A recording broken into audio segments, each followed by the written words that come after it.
विदाई की रस्म पूरी हो रही थी। अपनी बेटी की विदाई पर नीता का रो रो कर बुरा हाल था। आंसुओं की झरी के बीच वह बार बार नजरें उठाकर बेटी को देखती तो उसका कलेजा मुंह को आ जाता। सारी औपचारिकताएं खत्म हो चुकी थीं। टीना धीरे धीरे गाड़ी की ओर बढ़ रही थी। बड़ी बुआ भीगी पलकों के साथ ढेर सारी नसीहतें दे रही थीं। टीना, अब तेरे लिए ससुराल ही तेरा अपना घर है। वहाँ सबका ख्याल रखना, सास ससुर की सेवा करना। और इतना कहते कहते उनकी भी रुलाई फूट पड़ी। नीता बड़ी मुश्किल से इतना भर कह पाई, अपना ख्याल रखना बेटा। आगे माँ की जबान साथ न दे पाई और वह बड़ी जीजी के कंधे का सहारा लेकर जोर जोर से रोने लगी।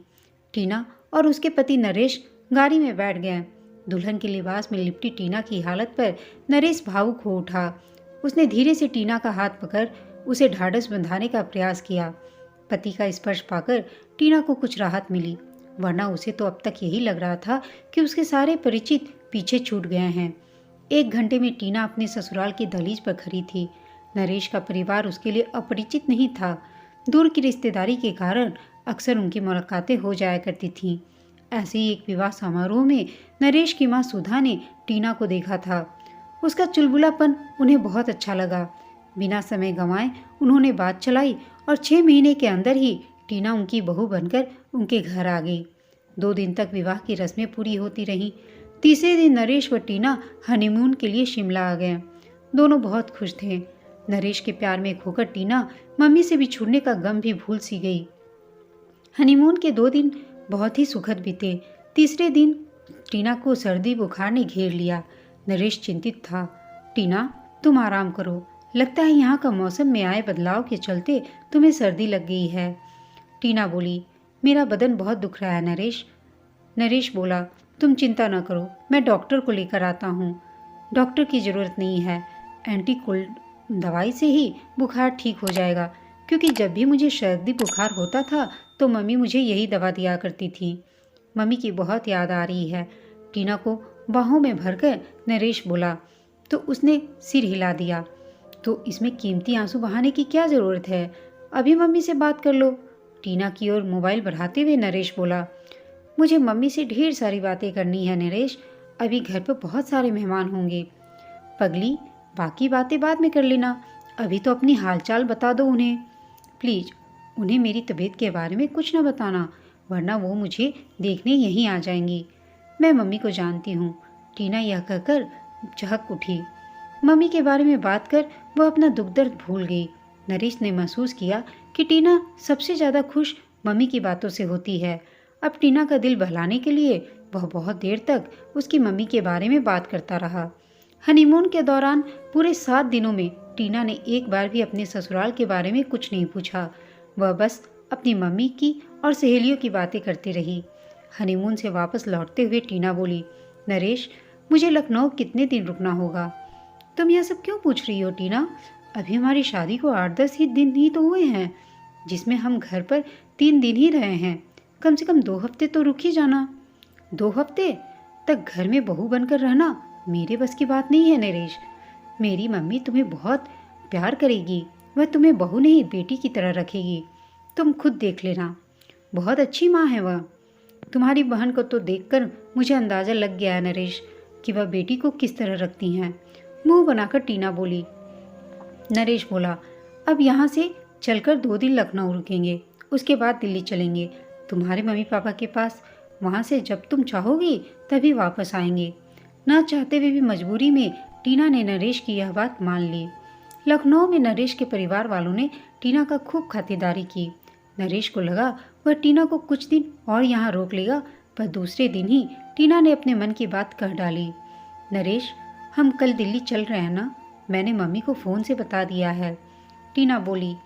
तो नरेश चुप हो गया। उसने यह बात अभी तक अपने मम्मी पापा से नहीं कही थी। वह तुरंत पानी पीने के बहाने वहाँ से हटकर किचन में आ गया और धीरे से मम्मी से बोला, मम्मी, टीना कल अपने मायके जाना चाहती है, आपकी इजाज़त हो तो? ठीक ही तो कह रही है बहू, इतने दिन हो गए हैं उसे ससुराल आए हुए। इकलौती बेटी है वह, अपने माँ बाप की। घर की याद आना तो उसे स्वाभाविक है बेटा। बेटी की दुविधा दूर करते हुए सुधा जी बोली। कमरे में नरेश पहुंचा तो टीना बोली, आप मेरी बात अधूरी छोड़कर कहाँ चले गए थे? पानी पीने चला गया था। तुम पैकिंग में व्यस्त थी, सो मैं खुद ही चला गया किचन तक। कल का प्रोग्राम पक्का है ना? बिल्कुल पक्का है, नरेश चहककर बोला तो टीना ने राहत की सांस ली। मायके पहुंचकर टीना मम्मी से लिपटकर खूब रोई। नीता टीना को बहुत देर तक सहलाती रही। कितनी दुबली हो गई हो मम्मी आप, टीना बोली। नरेश माँ बेटी को छोड़कर अपने ससुर के पास आ गया। पापा, बेटी के बिना घर खाली खाली लग रहा होगा ना आपको? बेटी का असली घर तो उसका ससुराल ही होता है बेटा, यह बात हमेशा याद रखना चाहिए। टीना अपनी माँ के लाड प्यार के कारण थोड़ी लापरवाह है, उसकी नादानियों को नज़रअंदाज कर दिया करना, टीना के पापा ने कहा। नरेश बोला, आप चिंता न करें पापा जी, धीरे धीरे टीना मेरे परिवार के साथ भी घुल मिल जाएगी। एक ही दिन में नरेश समझ गया कि इस घर में टीना के पापा की उपस्थिति केवल नाम लेने भर की है। घर में सारे फैसले नीता के कहे अनुसार ही होते हैं। एक हफ्ता बीत गया। टीना का मन लखनऊ जाने को न था। वह तो नरेश के साथ सीधे मुंबई जाना चाहती थी, पर नरेश के कहने से वह वहां साहस न जुटा सकी। बेटी को विदा करते हुए नीता ने ढेरों हिदायतें दे डाली। नरेश साथ खड़ा सब कुछ सुन रहा था, पर कुछ नहीं बोला। उसे ताजुब हो रहा था कि उसकी सास ने एक बार भी टीना को अपने सास ससुर की सेवा से संबंधित कोई नसीहत नहीं दी। चलते वक्त वह नरेश से बोली, बेटा टीना का ख्याल रखना, मैंने जिंदगी की अमानत तुम्हें सौंप दी है। शादी के 3 हफ्तों में ही नरेश को सब कुछ समझ में आने लगा कि मम्मी के लाड प्यार के कारण टीना की परवरिश एक आम लड़की की तरह नहीं हुई थी। घूमना फिरना, मौज मस्ती करना और गप्पेबाजी उसके खास शौक थे। घर के किसी काम में उसकी कोई रुचि नहीं थी। सामान्य शिष्टाचार में उसका विश्वास नहीं था। छुट्टियां खत्म हुई तो नरेश के साथ टीना भी मुंबई आ गई। नरेश टीना से जितना सामंजस्य बिठाता, टीना अपनी हद आगे सरका देती। टीना की गुड मॉर्निंग मम्मी को फ़ोन से होती और फिर तो बातों में टीना यह भी भूल जाती कि उसके पति को दफ्तर जाना है। महीने का टेलीफोन का बिल हजारों में आया तो नरेश बोला, टीना मेरी आमदनी इतनी नहीं है कि मैं 5,000 रुपये महीना टेलीफोन के बिल पर खर्च कर सकूं। हमें अपनी ज़रूरतें सीमित करनी होंगी। नरेश, आपके पास रुपये की कमी है तो मैं मम्मी से मांग लेती हूँ। मेरे फ़ोन पर वह तुरंत रुपये आपके खाते में ट्रांसफ़र करवा देंगी, टीना बोली। शादी के बाद बेटी की माँ पर नहीं, पति पर आश्रित रहना चाहिए। मैं अपनी मम्मी पापा की इकलौती संतान हूँ नरेश, उनका सब कुछ मेरा ही तो है। पता नहीं किस जमाने की बात कर रहे हो तुम। छोटी छोटी चीज़ों के लिए दूसरों पर निर्भर नहीं रहना चाहिए टीना। मम्मी दूसरी नहीं है, मेरी अपनी है। यही बातें तुम्हें मेरे लिए भी सोचनी चाहिए। मेरे माँ बाप का मुझ पर कुछ हक है और हमारा उनके प्रति भी कुछ फर्ज है। पहली बार अपने परिवार की पैरवी नरेश ने की। दूसरे दिन नरेश के ऑफिस जाते ही टीना ने सारी बातें अपनी मम्मी को बताई कि कल नरेश कैसे अपने परिवार के बारे में लेकर उससे बहस कर रहा था। तो मम्मी बोली, ठीक किया तूने टीना, तुम्हारी ससुराल में जरा सी भी दिलचस्पी नरेश को उनकी ओर मोड़ देगी। तुम्हें अपना भला देखना है, न कि ससुराल का। शादी के बाद पहली होली पर नरेश ने टीना से घर चलने का आग्रह किया तो वह तुनक गई। होली का त्योहार मुझे अच्छा नहीं लगता, रंगों से मुझे एलर्जी है। बड़ों की भावनाओं का सम्मान करना जरूरी होता है टीना। मेरे खातिर तुम लखनऊ चलो, वहाँ सब तुम्हारा इंतजार कर रहे हैं। नरेश दुविधा में था कि क्या करे, क्योंकि टीना ससुराल जाने के लिए तैयार नहीं थी। तभी नरेश के दिमाग में एक आइडिया आया। वह बोला, टीना चलो दिल्ली चलते हैं। दिल्ली का नाम सुनते ही टीना तैयार हो गई। होली से 2 दिन पहले वे दिल्ली पहुंच गए। नीता बेटी दामाद को देखकर फूली न समाई। बेटी को होली पर मायके देखकर टीना के पापा पहली बार बोले, टीना इस समय तुम्हें मायके के बजाय अपने ससुराल में होना चाहिए था। यह तुम्हारी ससुराल की पहली होली है। टीना बोली, क्या फर्क पड़ता है, टीना यहाँ रहे या ससुराल में? उसकी माँ ने भी कहा, फर्क हमें नहीं हमारी समधी जी को पड़ेगा, जिनका बेटा होली के दिन अपने ससुराल में पत्नी के साथ। बस बस रहने दो, तुम्हें कुछ पता है रिश्ते नातों के बारे में? मैं न होती तो? आप दोनों हमें लेकर आपस में क्यों उलझ रहे हैं? टीना यहाँ रह लेगी और चूंकि मेरा यहाँ रुकना ठीक नहीं है, इसलिए मैं लखनऊ जाता हूँ। टीना के सामने अब कोई रास्ता न था। मजबूर होकर उसे भी नरेश के साथ लखनऊ आना पड़ा। होली पर गुलाल के रंग टीना के सुंदर चेहरे पर बहुत फब रहे थे, पर खुशी का असली रंग उसके चेहरे से नदारद था। सुधा से बहू की उदासी और उकताहट छिपी न थी। वह सब कुछ देखकर चुप थी।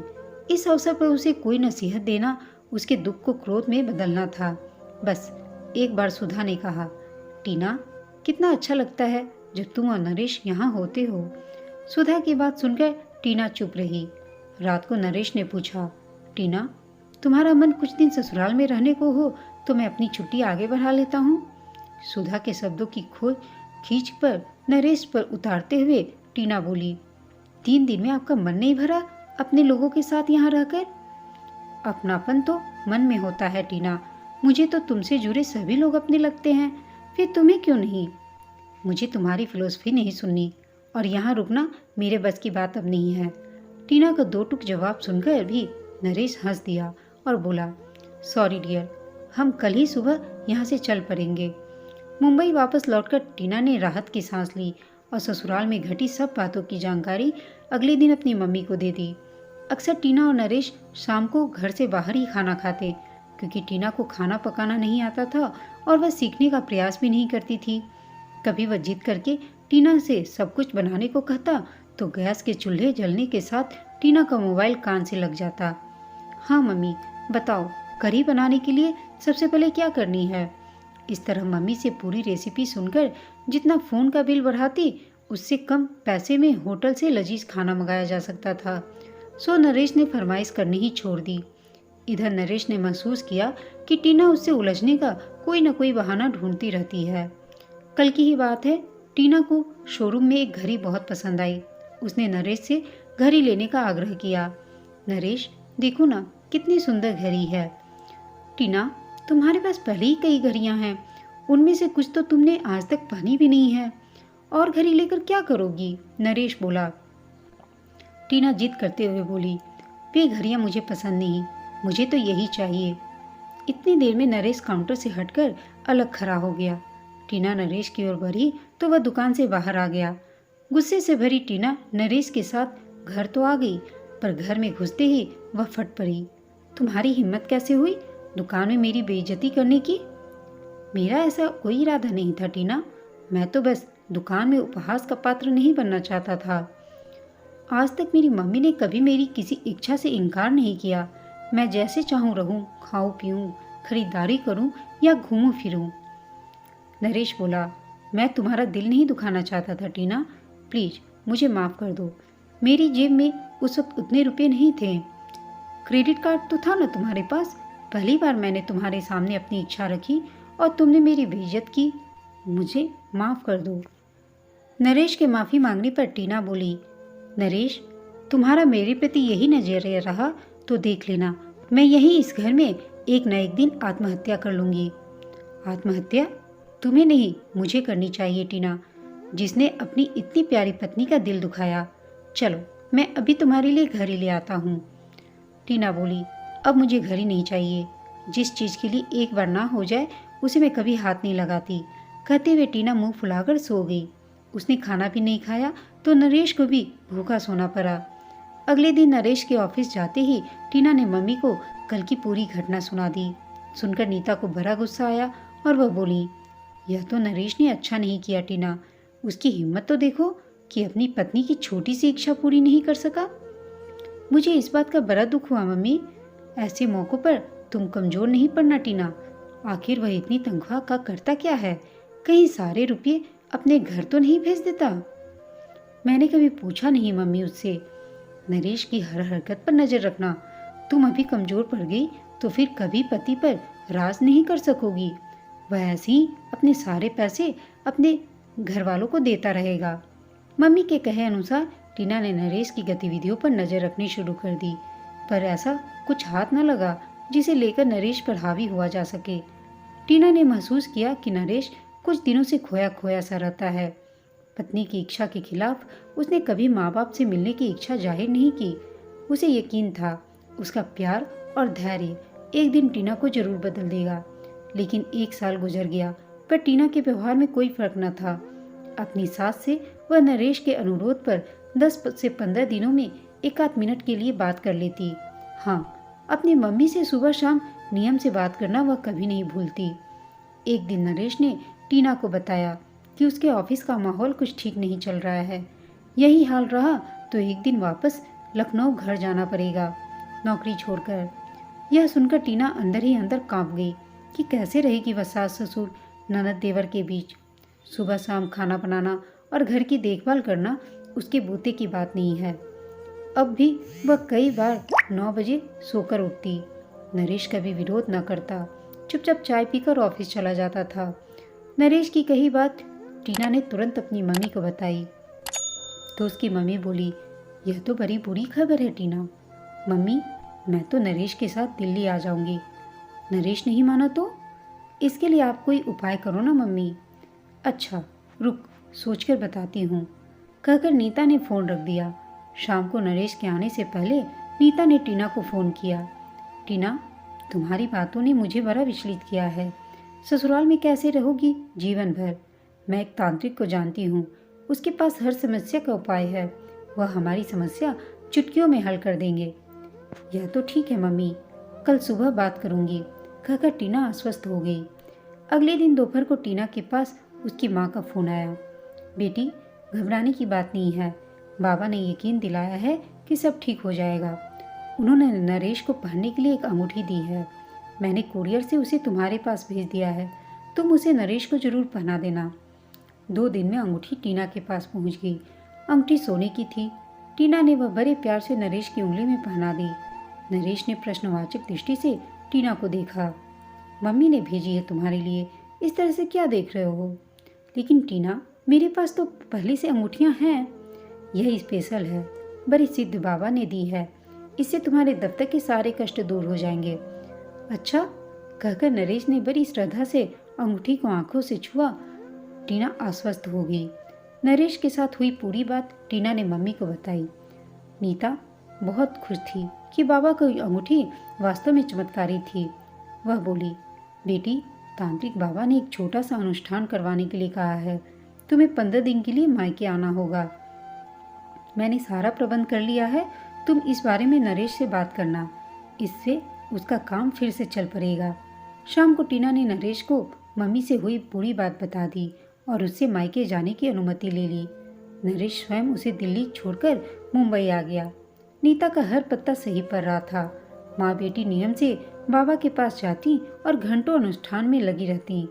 इन 12-13 दिनों में बाबा ने अनुष्ठान के नाम पर हजारों रुपये ठग लिए। आखिर वह दिन भी आ पहुंचा जिसका माँ बेटी को इंतजार था। तांत्रिक बोला, बेटी को अनुष्ठान का पूरा लाभ चाहिए तो अंतिम आहुति उसी व्यक्ति से डलवानी होगी जिसके लिए अनुष्ठान किया जा रहा है। आप अपने दामाद को तुरंत बुला लीजिए। ध्यान रहे, इस अनुष्ठान की खबर किसी को नहीं होनी चाहिए। नीता और टीना ने एक दूसरे को देखा और घर की ओर चल पड़ी। टीना ने खामोशी तोड़ी। मम्मी, अब क्या होगा? होना क्या है? अनुष्ठान के कारण नरेश का मन पहले से ही काफी बदल गया है। तुमने देखा है, वह तुम्हारी किसी बात का विरोध नहीं करता। मुझे यकीन है वह तुम्हारी यह बात तुरंत मान लेगा। तुम फोन तो करो उसे यहाँ आने के लिए। बाबा का ध्यान करके टीना ने नरेश को फोन मिलाया। नरेश बोला, कैसी हो टीना, कब आ रही हो वापस? जब तुम लेने आ जाओ। तब ठीक है, आज ही चल देता हूँ तुमसे मिलने। आज नहीं, 2 दिन बाद। कोई खास बात है क्या? कहो तो आ जाता हूँ। नहीं, यही समझ लो कि कोई खास बात है। मैं जिस काम के लिए मायके आई थी वह 2 दिन बाद खत्म हो जाएगा और उसमें तुम्हारा आना जरूरी है। आओगे ना? जैसे तुम्हारी आज्ञा। हम तो हुजूर के गुलाम हैं, पर एक शर्त है। यह बात तुम्हारे और मेरे सिवा किसी को मालूम नहीं चलनी चाहिए, वरना अनुष्ठान का प्रभाव खत्म हो जाएगा। मेरे तुम्हारे अलावा मम्मी जी को भी तो यह बात जानती होंगी। मम्मी हम दोनों से अलग थोड़े ही हैं। सच पूछो तो वो हमारी भलाई उनके अलावा कोई सोच भी नहीं सकता। टीना बोली, इस अनुष्ठान से तुम्हें यकीन है कि हम सुखी हो जाएंगे? नरेश ने पूछा। 100%। मम्मी ने हमारी खुशी के लिए क्या कुछ नहीं किया। दिन रात एक करके ऐसे सिद्ध बाबा से अनुष्ठान करवाया है। तुम आ रहे हो ना? टीना, मैं ठीक समय पर घर पहुंच जाऊंगा। अरे बाबा, घर नहीं, तुम्हारे लिए मम्मी ने होटल में कमरा बुक करा दिया है। ऐसा क्यों? बहुत भोले हो तुम, घर पर पापा भी तो हैं, उन्हें तुम्हारे आने से सब कुछ पता चल जाएगा, जबकि यह बात सबसे छिपा कर रखनी है। ओह, आई एम सॉरी, कहकर नरेश ने फ़ोन रख दिया। टीना ने जैसे समझाया था उसी तरह अंतिम आहुति देने के लिए नरेश दिल्ली पहुंच गया। टीना उसके स्वागत में एयरपोर्ट पर खड़ी थी। वह नरेश को लेकर सीधा होटल आ गई और नरेश से लिपटकर बोली, ये 15 दिन मुझे कितने लंबे महसूस हुए, जानते हो तुम? तुम्हें ही क्यों, मुझे भी तो ऐसा ही एहसास हुआ, पर मजबूरी थी। तुम्हारी खुशी जो इसी में थी। मेरी नहीं, हमारी। आज के बाद हमारी सारी परेशानियां दूर हो जाएंगी। मम्मी ने जो अनुष्ठान कराया है उसका फल हमें जरूर मिलेगा। चलो, कहाँ चलना है? बाबा के शिविर में? यह बाबा का शिविर कहाँ पर है? मैं तुम्हारे साथ चल रही हूँ, तुम्हें खुद ब खुद पता चल जाएगा। ठीक है, कहकर नरेश चलने को तैयार हुआ। दरवाजे पर आकर वह टीना से बोला, टीना, मैं अपना पर्स तो अंदर ही भूल गया, तुम नीचे चलो, मैं उसे लेकर आता हूँ। टीना होटल के मुख्य गेट पर आ गई। पापा की गाड़ी उसके पास थी। नरेश ने आकर गाड़ी में बैठ गया। उधर नीता बाबा की विदाई की तैयारी में व्यस्त थी। अंतिम आहुति के साथ उसे बाबा को वस्त्र, धन और फल फूल देने थे। नीता ने कपड़े तो पहले ही खरीद लिए थे। ताजे फल खरीदने के लिए वह फल की दुकान पर खड़ी थी। टीना ने गाड़ी एक किनारे पार्क की और मम्मी की ओर बढ़ गई। फल खरीदकर टीना व नीता जो ही दुकान से बाहर निकले, सामने पापा के साथ नरेश के मम्मी पापा को देखकर वे दंग रह गई। नीता को काटो तो खून नहीं, वह हचकिचा कर बोली, आप लोग यहाँ? हम लोगों का यहाँ आना आपको अच्छा नहीं लगा? नहीं नहीं, ऐसी बात नहीं है, असल में एक जरूरी काम से हमें जाना है। आप घर चलिए, हम लोग आते हैं। टीना, मेरी मम्मी का जरा जरूरी काम के बारे में बताओगी? टीना चुप रही तो नरेश ही बोला, मैं बताता हूँ पूरी बात। मम्मी जी, बेटी के मुंह में अंधी होकर क्या कर रही हैं यह खुद इनको नहीं पता। नरेश, टीना चीखी, मर गया तुम्हारा नरेश। तुम लोगों की पोल यहीं खोल दूं या तुम्हारे घर जाकर सब कुछ बताऊं? यह क्या कर रहे हो नरेश? क्यों, क्या हुआ? टीना के पापा ने पूछा। यह आप अपनी पत्नी और बेटी से पूछिए भाई साहब, जो रात दिन मेरे घर को बर्बाद करने की साजिश रचते हैं। सुधा बोली, बहन जी, मेरी इज्जत का कुछ तो लिहाज कीजिए, घर चलकर बात करते हैं। टीना के पापा हाथ जोड़कर बोले। सुधा एक नेक इंसान की बात न टाल सकी। घर आकर उन्होंने पूछा, माजरा क्या है नीता? ये क्या बताएंगी, मैं आपको बताती हूँ। सुधा बोली, शादी के दिन से ही आपकी बेटी ससुराल में नहीं रहना चाहती थी। वह अपनी हर इच्छा नरेश पर लादती रहती और उसके मना करने पर हमेशा आत्महत्या की धमकी देती।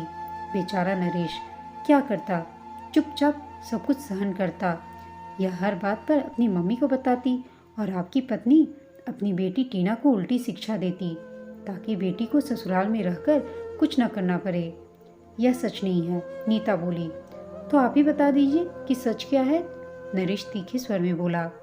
मेरे बेटे को वश में करने के लिए ये माँ बेटी किस बाबा से अनुष्ठान करवा रही हैं? विश्वास न हो तो खुद चलकर देख लीजिए, हम स्वयं उस बाबा से मिलकर आ रहे हैं। सुधा बोली, क्या यह सच है? पापा ने पूछा। यह क्या जवाब देंगी? इसने तो एक पल को भी अपने ससुराल को अपना घर नहीं समझा। इसमें इसका भी क्या दोष? इसे अपनी माँ से शिक्षा ही ऐसी मिली थी। अब अपनी बेटी को आप अपने ही पास रखिए। इसने इसे तकलीफ होगी ना कि इसकी माँ को। मेरे बेटे को भी इनकी जातियों से मुक्ति मिल जाएगी। इस 1 साल में हमारे बेटे ने क्या कुछ नहीं सहा, क्या सुख मिला इसे शादी का। ससुराल के नाम से चिढ़ है टीना को। बेचारा छिपाकर सब बातें अपनी माँ को बताता रहा। मेरे समझाने पर उसने टीना की हर नाजायज बात स्वीकार कर ली। मुझे उम्मीद थी कि टीना को एक दिन अपनी गलती का एहसास जरूर होगा, पर वह दिन देखना शायद हम लोगों की किस्मत में नहीं था। हम जा रहे हैं, आप अपनी बेटी को अपने पास रखिए। अगर हम इसकी तरह ऐसे ही बन जाएं तो फिर क्या होगा? हम इसकी हरकतों से तंग आकर इसे वापस मायके भेज दें तो किसी को हमारी बात का यकीन न होता। सब हमें ही दोषी ठहराते हैं। आज सब कुछ आप अपनी आंखों से देख सकते हैं। नरेश के पापा बोले। सुधा पति व बेटे के साथ जाने लगी तो टीना के पापा ने उनके पैर पकड़ लिए। भाई साहब, इसमें आपका कोई दोष नहीं। नीता ने आपको घर का मुखिया समझा ही कब? पहले ये खुद मनमानी करती रही, अब वही सब बेटी के साथ दोहरा रही है। मेरी बेटी की गलती को माफ़ कर दीजिए, टीना के पापा ने बोला। नरेश उनसे हाथ जोड़कर बोला, पापा जी, ससुराल में टीना को रहना है, इसमें आप और हम क्या कर सकते हैं। मम्मी के शह पर टीना ने कभी आपको पिता होने का ओहदा नहीं दिया। जो लड़की पिता को कुछ न समझे वह ससुर को क्या समझेगी। अभी हम जा रहे हैं, बाकी निर्णय तो टीना को लेना है। नरेश अपने मम्मी पापा के साथ वापस लखनऊ चला आया। ससुराल वालों से जलील होकर टीना बड़ी आहत थी। नीता की समझ में नहीं आ रहा था कि क्या करे। नरेश अपने मम्मी पापा के साथ मिलकर ऐसा खेल खेलेगा, इसका टीना व नीता को रत्ती भर भी उम्मीद न थी। अपने घर में अपने ही कर्मों से नीता बुरी तरह लज्जित हो गई। पति के सामने उसकी हरकतों का कच्चा चिट्ठा दामाद ने खोल दिया। उनके जाते ही प्रकाश बोले, तुम माँ बेटी हरकतों के ने आज मेरी इज्जत सरेआम उछाल दी। जो कोई भी सुनेगा थूकेगा तुम दोनों पर। कितनी अच्छी हरकत की है तुम दोनों ने। आज पहली बार प्रकाश की बातों का नीता ने पलटकर जवाब नहीं दिया। दामाद को अपनी ओर करने के चक्कर में वह खुद एकदम अकेली पड़ गई। नीता को गुमसुम देखकर टीना बोली, मम्मी, जो होना था सो हो गया। शायद मेरे भाग्य में यही लिखा था। अब मैं आपको छोड़कर कहीं नहीं जाऊंगी। तुम्हारे ससुराल के रास्ते में मैंने अपने ही हाथों बंद कर दिया है बेटी। उन्हें खुलना मेरा ही फर्ज है। कहकर नीता ने अपनी ननद को फोन मिलाया और सारी बातें जो की थी उन्हें बता दी। रमा ने भाभी की कई बातें सुनी तो उनके पैरों तले जमीन खिसक गई। उसने टीना का रिश्ता अपने ससुराल के दूर के रिश्ते से तय करवाया था। भाभी, तुम चिंता मत करो, मैं सुधा व नरेश से बात करूंगी। रमा बोली। रमा, मुझे माफ कर दो। यह बात लोग सुनेंगे तो कहेंगे कि दामाद ने मेरी नासमझी को मेरे ही घर में सबूत सहित सबको दिखा दिया। मेरे लिए तो चुल्लू भर पानी में डूब मरने के अलावा और कोई रास्ता नहीं है। भाभी, हिम्मत रखो। जिंदगी के रास्ते एकदम सीधे नहीं टेढ़े मेरे होते हैं। एक रुकावट आने से मंजिल धुंधली जरूर हो जाती है, लेकिन मंजिल छूटती नहीं। रास्ते का फेर बदल जाता है। टीना को तुमने लापरवाह बनाया है तो सुधारना भी तुम्हें ही होगा। मैं सब कुछ करने को तैयार हूँ रमा, बस टीना को इस बदनामी से बचा लो। एक अच्छी पत्नी का अच्छी बहू होना जरूरी है। पति के दिल में उतरने का सबसे सरल रास्ता उसके माता पिता की सेवा से बनता है। तुम उसे इस बार नरेश के पास नहीं, सुधा के पास लखनऊ लेकर चलो। मैं भी वहीं पहुंच रही हूँ। नीता के पहुंचने से पहले रमा सुधा के पास पहुंच चुकी थी। सुधा टीना मक्कार नहीं, भटकी हुई है। उसे रास्ता दिखाना तुम्हारा फर्ज है। नीता के लाड प्यार ने आज उसे इस स्थिति पर ला दिया है।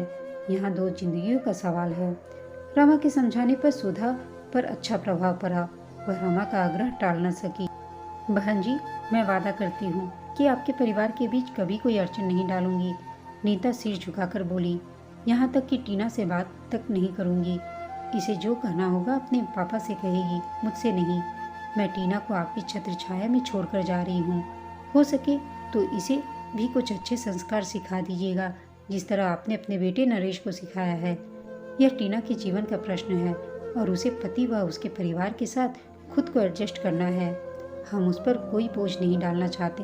सुधा ने भी कहा। मम्मी जी, मुझे आपकी हर शर्त मंजूर है। प्लीज मुझे यहीं रहने दीजिए। टीना बोली। यह घर तुम्हारा ही था बेटा, पर तुमने इसे कभी अपना नहीं समझा। केवल पति तक सीमित होकर रह गई थी तुम्हारी भावनाएं, और भावनाएं शर्तों पर नहीं जगाई जा सकती हैं। भूल मुझसे हुई है तो प्रायश्चित भी मैं ही करूंगी। 6 महीने आपके साथ रहकर अपने को एक अच्छी बहू साबित करके दिखा दूंगी। मुझे प्लीज एक मौका दीजिए। सुधा ने नीता और टीना को माफ कर दिया। भारी मन से नीता ने टीना से विदा ली और चलते समय वह बेटी को नसीहत दे रही थी। आज सही मायने में बेटी की विदाई हुई थी। दोस्तों, आपको यह कहानी कैसी लगी कमेंट करके बताइएगा। साथ ही कहानी अच्छी लगी हो तो इसे लाइक, शेयर और चैनल को सब्सक्राइब अवश्य कीजिएगा। कहानी सुनने के लिए आप सबका धन्यवाद।